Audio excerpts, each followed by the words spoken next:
Hello guys, কেমন আছো সবাই? আশা করি ভালো আছো। আজ আমি বানাবো সজনা দিয়ে গোটা ডাল।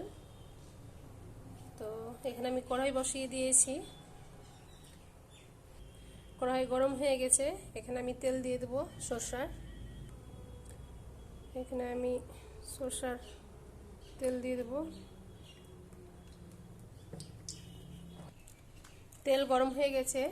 এখানে আমি পেঁয়াজ আর তেজপাতা দিয়ে দেবো।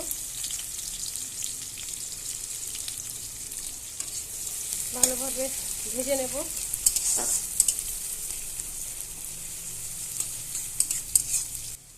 তো পেঁয়াজটা ভাজা হয়ে গেছে। এখানে একটু আমি জল দিয়ে দেবো যাতে পেঁয়াজটা না পুড়ে যায়। এখানে আমি আদা রসুন বাটা দিয়ে দেবো,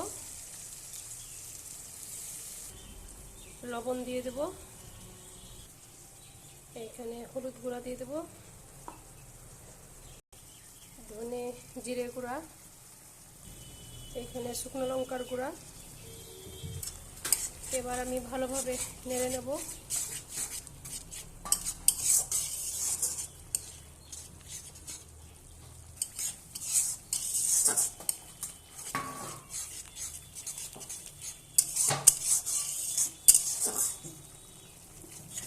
এটা কষা হয়ে গেছে। এখানে একটা আমি সিদ্ধ করা আলু দিয়ে দিলাম যাতে গ্রেভিটা ভালো হয়। এবার আমি ভালোভাবে কষিয়ে নেব আলুটাকেও।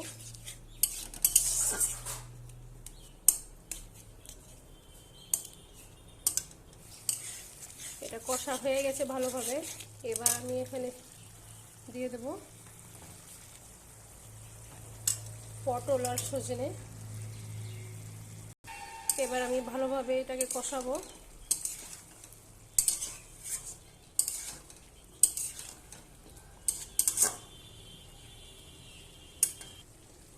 ঢেকে দেবো এটাকে আমি। তো একবার খুলে দেখে নেব।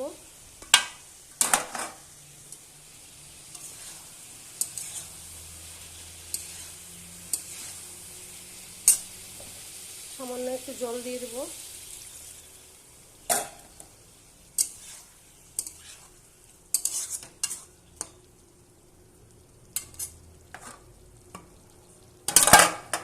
দিয়ে আবার ঢেকে দেবো। এখানে আমি ডাল সিদ্ধ করে রেখেছি, আগে থেকে ডাল সিদ্ধ করা আছে। তো আবার আমি খুলে দেখে নেব।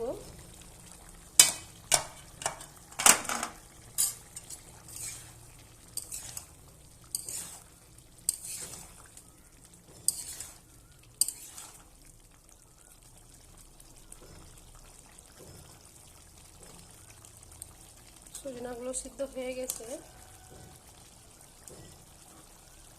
পটলও সিদ্ধ হয়ে গেছে। এবার আমি ভালোভাবে কষাবো এটাকে। এবার আমি ডালটা দিয়ে দেবো। তো আমি ভালোভাবে ডাল আর সজনা পটল একসাথে ভালোভাবে কষিয়ে নেব।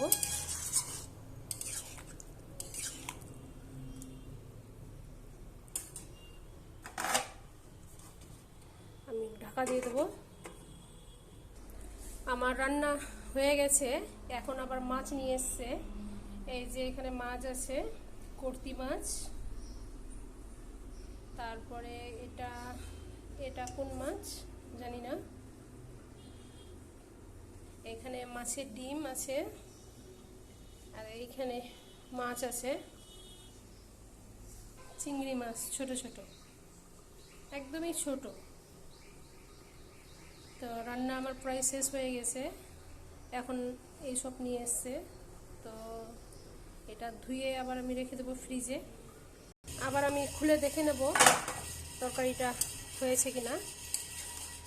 একদমই হয়ে গেছে, সব কিছু সেদ্ধ হয়ে গেছে।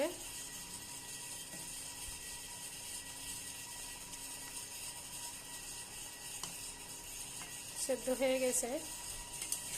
এবার আঁচ বাড়িয়ে একটু আমি নাড়বো। তো আবার আমি খুলে দেখে নেব, ফুটে গেছে। তো এটা ফুটে গেছে। তো উপর থেকে একটু আমি ভাজা ফাঁকি দিয়ে দেবো। তো আবার আমি ঢেকে দেব, ঢেকে গ্যাস বন্ধ করে দেবো এবার। তো বন্ধুরা, আমার ভিডিও যদি ভালো লাগে লাইক শেয়ার কমেন্ট করবে, নতুন ভিডিও পেতে ফলো অ্যান্ড সাবস্ক্রাইব করবে। বাই।